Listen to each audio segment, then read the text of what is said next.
બ્યુરોના DG Porbandar coast guard headquarter પહોંચ્યા છે તેમજ કોસ્ટગાર્ડના ઉચ્ચ અધિકારીઓ સાથે બેઠક કરી છે તો બીજી તરફ મસ મોટા ડ્રગ્સના મામલે મુંબઈ અને કોલકાતાના ત્રણેય આરોપી સુજીત, ઇરફાન અને વિશાલને પણ પોરબંદર લવાયા છે।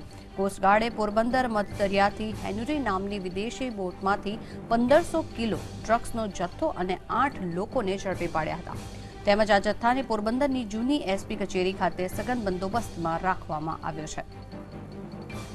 પોરબંદરના દરિયામાંથી 1500 કિલો ડ્રગ્સ ભરેલી બોટનું સુરત વલસાડ કનેક્શન ખુલ્યું છે અને બોટમાંથી ઝડપાયેલા ખલાસીઓની પૂછપરછમાં ખુલાસો થયો છે। મધદરિયે બોટના કપ્તાને કન્સાઇનમેન્ટ સુરત વલસાડ ડિસ્પેચ કરવાનું કહ્યું હતું ત્યારે સુરતના દરિયે કડક સિક્યોરિટી હોવાથી બોટને વલસાડ લઈ જવામાં આવી હતી પરંતુ ત્યાં સુરક્ષા નડતા કન્સાઇનમેન્ટ કોઈ નાના બંદરે ઉતારવાનું નક્કી કરાયું હતું અને 3 દિવસ સુધી બોટ નાના બંદરની શોધમાં અરબસાગરમાં ફરતી રહી હતી જોકે ત્યારે વેરાવળથી પોરબંદર જતા સમયે સુરક્ષા એજન્સીઓએ બોટને ઝડપી પાડી હતી અને બોટ માલિક ખલાસીઓને ઇજિપ્ત લઈ જવાનું કહીને લઈ ગયા હતા।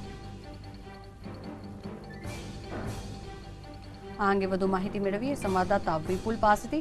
જી વિપુલ, જણાવશો જે પ્રમાણે પોરબંદરથી 1500 કિલો ડ્રગ્સનો જથ્થો ઝડપાયો છે, શું છે વધુ માહિતી?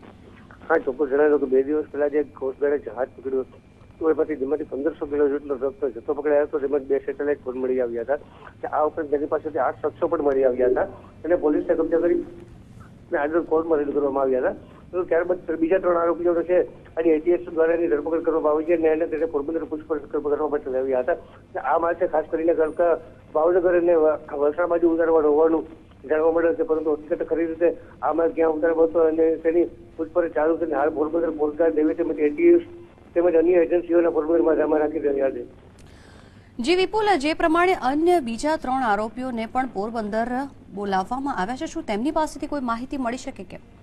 હા, ચોક્કસ જણાવ્યું કે જે અન્ય બીજા 3 આરોપીઓ છે પોરબંદર લઈ આવ્યા છે અને એટીએસ કોસ્ટગાર્ડ તેની પૂછપરછ કરી રહી છે। એની પૂછપરછ પૂર્ણ થયા બાદ છે કોસ્ટગાર્ડ તેમજ એટીએસ છે તે બપોર બાદ હકીકત જાહેર કરશે કે તેની પાસેથી શું માહિતી મળી હતી। જી વિપુલ, ધન્યવાદ સમગ્ર માહિતી બદલ।